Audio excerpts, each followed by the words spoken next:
When in business, have you ever wished you could be yourself a bit more? One of the philosophies of business that I think has served me extremely well was my ability and my fearlessness of being different. So today I'm going to talk a little bit about and suggest to you that you dare to be different.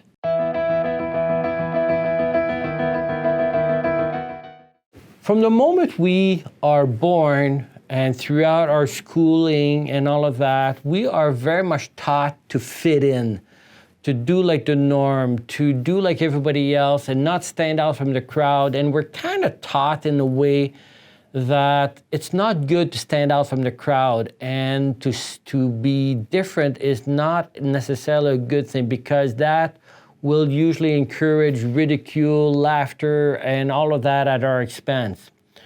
But one of the things that I've learned in being in business is to overcome the fear of being different.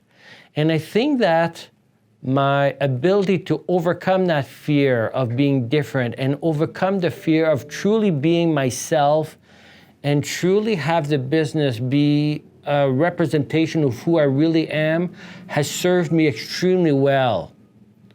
So when I talk about being different, I'm talking about everything that you do in business. From your marketing strategy, especially with your marketing strategy, think about how you could be different than your competitors. Think about how you do business different from your competitors.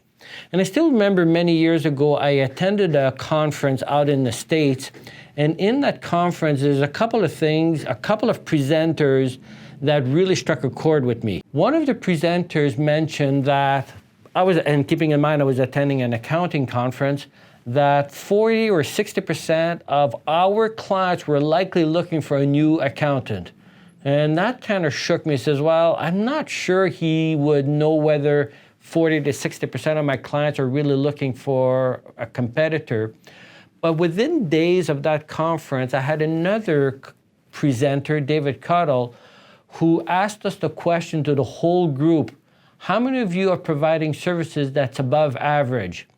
And to my surprise, I put up my hand because I thought the services that I provided was above average. But then I looked around the room and almost everyone had put up their hands. To which David Cuttle rightfully says, well, you can't all be above average, because above average means that you're doing better than most people. And he says, so if you look around the room and you see that 90% of the people put their hands up because they think their services are above average, then clearly we're likely not above average as much as we'd like to think. But that reflection alone brought me to a point where when I came back home to think, how am I really better than the rest? And how am I really different? And from there on in, I went into a way of thinking about my business and seeking out those little tidbits of information that made me different. Now, many of you who are in business now are probably thinking to themselves, well, I'm not creative. I don't know how to be different from everybody else. Well, to be honest, I'm not either. I am not a creative mind, but I'm really good at stealing ideas. And I keep mentioning the fact that I haven't had a good idea of my own ever. I've stolen every idea I've ever had. So one of the things that I became good at doing was recognizing the great ideas that other people had. So as you're driving down the road, you may see a certain business in the way they treat their clients, in the way they do their marketing, in the way their sign is exposed, whatever it may be.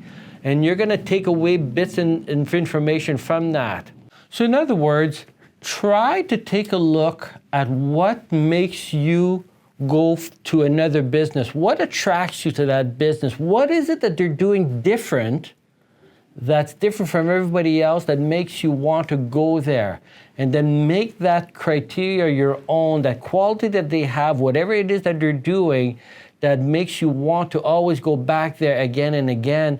Make that your own. And that's what I mean by stealing ideas from others. But don't be afraid of being different in everything that you do, in the way you think, the way you act, the way you provide your service.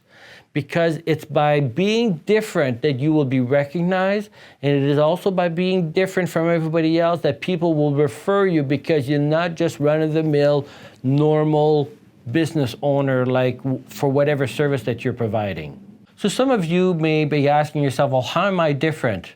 Well, you may say, well, I care a lot. Well, most businesses will admit to and think that they care above average.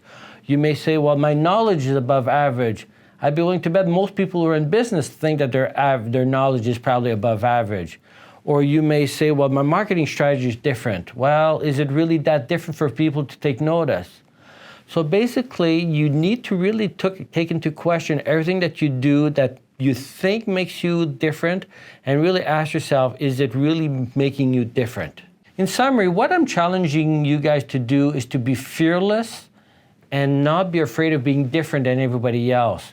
Because being different does require a certain element of fearlessness in the way you operate. So if you found this video useful, please like it and please subscribe. I'd really appreciate that. And in conclusion, always remember to work on your business rather than in your business, and make sure that every minute of every day counts.